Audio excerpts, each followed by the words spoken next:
Hello everyone, welcome to in my channel again. So in previous class हमने बात की थी कि फ्रैक्शन क्या होता है. हमने फ्रैक्शन की डेफिनेशन को पढ़ा था. फ्रैक्शन का कॉन्सेप्ट हमें क्लियर हो गया था. फिर हमने स्टार्ट किया था कि रिप्रेजेंटेशन ऑफ फ्रैक्शन क्या होता है, जिसको हमने a अपॉन b के फॉर्म में बोला था. दैट इज a हमारा जो हो रहा था वो डिनोमिनेटर हो रहा था, a जो हो रहा था हमारा न्यूमरेटर हो रहा था. लाइक ये अगर मेरे पास a अपॉन बी होता, लाइक ए अपॉन बी, तो इसको मैं न्यूमरेटर बोल रही थी एंड इसको मैं डिनोमिनेटर बोल रही थी. ठीक है, हमने इतनी चीज तो इसमें समझ ली थी. और फिर उसके बाद मैंने पढ़ाया था टाइप ऑफ फ्रैक्शन में हमने उसका फर्स्ट क्लासिफिकेशन को कंप्लीट किया था. दैट इज कौन सा क्लासिफिकेशन में हमारा क्या था, तो क्लासिफिकेशन में हमारा था कि टाइप ऑफ फ्रैक्शन कितने टाइप के होते हैं. तो on the basis of numerator हमने पढ़ लिया था. आज हम पढ़ेंगे on the basis of denominator. तो डिनोमिनेटर के बेस पे अगर हम देख रहे हैं तो there are two type of fraction, that is a like fraction and another one is a unlike fraction. अब जब हमने डिनोमिनेटर को सेग्रीगेट कर दिया है like fraction and unlike fraction में, तो अब हम डिनोमिनेटर को एक्सप्लेन भी करते हैं. एज यू नो कि ये तो डिनोमिनेटर के टाइप थे. तो जब लाइक फ्रैक्शन होता है, इसमें क्या होता है लाइक फ्रैक्शन में जो डिनोमिनेटर होता है वो हर फ्रैक्शन का डिनोमिनेटर कैसा होना चाहिए, सेम होना चाहिए. तो यहाँ पे जो लाइक हमारे पास a अपॉन बी में ये डिनोमिनेटर हो रहा था. तो सपोज दैट मेरे पास एक एग्जाम्पल है 1/7, 2/7, 8/7. तो so like fraction are the fraction where denominator all the fraction is same. जहां पे सारे फ्रैक्शन का डिनोमिनेटर कैसा होता है, सेम होता है, उसे हम बोलते हैं लाइक फ्रैक्शन. और इसी का ऑपोजिट होगा अनलाइक फ्रैक्शन, जहां पे डिनोमिनेटर जो होता है d, मैं d से रिप्रेजेंट कर रही हूं, तो denominator is not same. Example यहाँ पे denominator d is same. Example हमारा इसमें हो सकता है 1/8, 2/9, 6/7 and so on. So these are the example of like fraction and unlike fraction. So they are very easy. You can understand easy way. ठीक है, अब हम जो नेक्स्ट शुरू करने वाले हैं वो हमारा होगा जो लास्ट फ्रैक्शन था on the basis of value. तो वैल्यू के बेसिस पे जो होते हैं फ्रैक्शन होते हैं उन्हें हमारे जो होते हैं, अभी देखिए y वैल्यू जो फ्रैक्शन होंगे, क्योंकि हमने कल से उसको डिवाइड किया था 3 पार्ट्स में, है ना.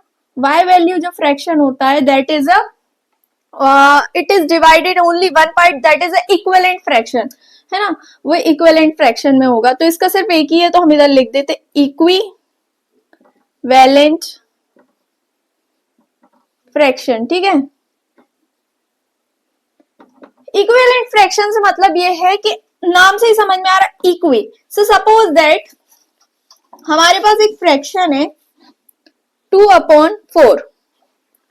2/4 फ्रैक्शन को मैं ऐसे लिख सकती हूं इन सिंप्लीफाई फॉर्म 1/2. ठीक है, सपोज अभी मैं बोल सकती हूँ कि 2/4 is equivalent to 1/2. Another thing is 1/2 is equals to 2/4 is equals to 6/8. No, sorry.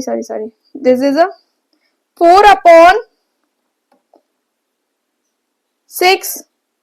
ये हो जाएगा हमारा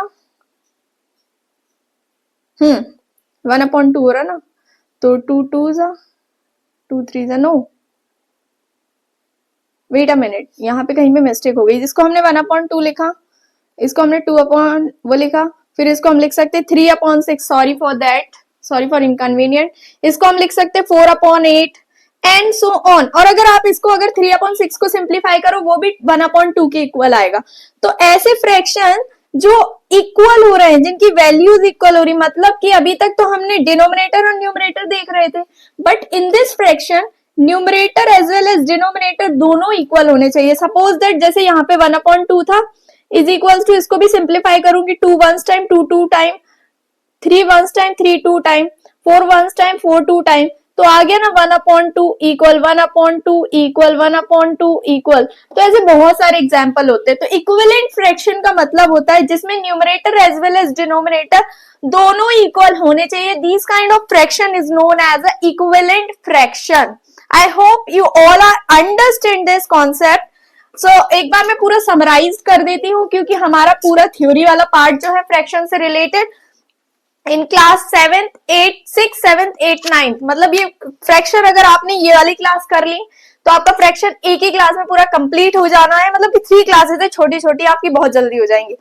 तो हमारा ये जो थ्योरेटिकल कॉन्सेप्ट था फ्रैक्शन का, वो बहुत अच्छे से हमारा यहाँ पे कंप्लीट हो चुका है। तो मैं इसको समराइज कर रही हूँ। सबसे पहले हमने पढ़ी थी फ्रैक्शन की डेफिनेशन, ठीक है। इसकी डेफिनेशन जो थी मैं इसको बहुत जल्दी बता रही हूँ। इसमें इन्होंने बोला था कि fraction is a part of whole. Suppose that हमारे पास 8 पीसेस थे, हमने पिज्जा के लिए थे, उसमें से 2 खा लिए, तो हमारे पास 1/4 पिज्जा जो होता है वो रिमेनिंग हो जाता है। फिर हमने इसका रिप्रेजेंटेशन पढ़ा था। रिप्रेजेंटेशन में हमने पढ़ा था कि इसको हम a/b के फॉर्म में रिप्रेजेंट करते हैं। तो a हमारा जो हो रहा था वो न्यूमरेटर हो रहा था, b हमारा जो हो रहा था डिनोमिनेटर हो रहा था। फिर हमने इसके टाइप पढ़े कल। तो टाइप में हमने पढ़ा कि ये 3 टाइप में डिवाइड हो रहे थे, bye numerator, by denominator and by value. अब यहाँ पे जो हो रहा था इसमें न्यूमरेटर पे चेंजेस हो रहे थे, लाइक कहीं पे इसको भी हमने फर्दर डिवाइड किया था प्रॉपर इम्प्रॉपर मिक्स्ड फ्रैक्शन में। तो प्रॉपर फ्रैक्शन में क्या हो रहा था कि न्यूमरेटर छोटा होता था, इम्प्रॉपर फ्रैक्शन में न्यूमरेटर ग्रेटर होता था डिनोमिनेटर से, मिक्स्ड फ्रैक्शन में 2 चीज का मिक्सचर होता था, like whole number and proper fraction. And the unit fraction में क्या हो रहा था कि उसके न्यूमरेटर में 1 आ रहा था। तो सारी चीजें ना रिलेट ऐसे हो रही थी, न्यूमरेटर से हो रही थी, ठीक है। सिमिलरली आज हमने पढ़ा डिनोमिनेटर पे बेस्ड। तो यहाँ पे हमने पढ़ा था like fraction and unlike fraction. तो इसमें भी अब डिनोमिनेटर पे हो रहा था, जिसका डिनोमिनेटर सारे अगर फ्रैक्शंस का डिनोमिनेटर सेम हो रहा था तो वो लाइक फ्रैक्शन हो रहा था, जहां पे डिनोमिनेटर डिफरेंट हो रहा था वो अनलाइक फ्रैक्शन हो रहा था। एंड बाय वैल्यू में हमने बताया था कि इसमें numerator as well as denominator दोनों इक्वल होने चाहिए, और उसके अंदर आ रहा था इक्विवेलेंट फ्रैक्शन। तो हम नेक्स्ट वीडियो जो होगा ना उसमें हम करना शुरू करेंगे अपने फ्रैक्शन से रिलेटेड ऑपरेशंस। तो एज यू नो हमारे जो मैथमेटिक्स में है 4 ही ऑपरेशन होते हैं, ठीक है।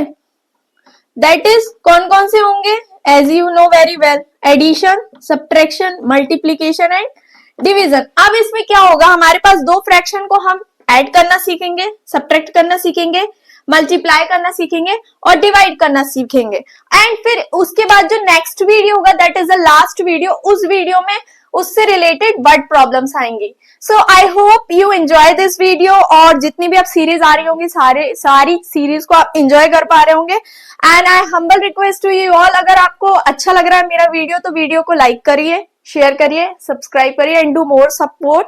And thank you so much for watching. So bye bye, कल मिलते हैं फिर।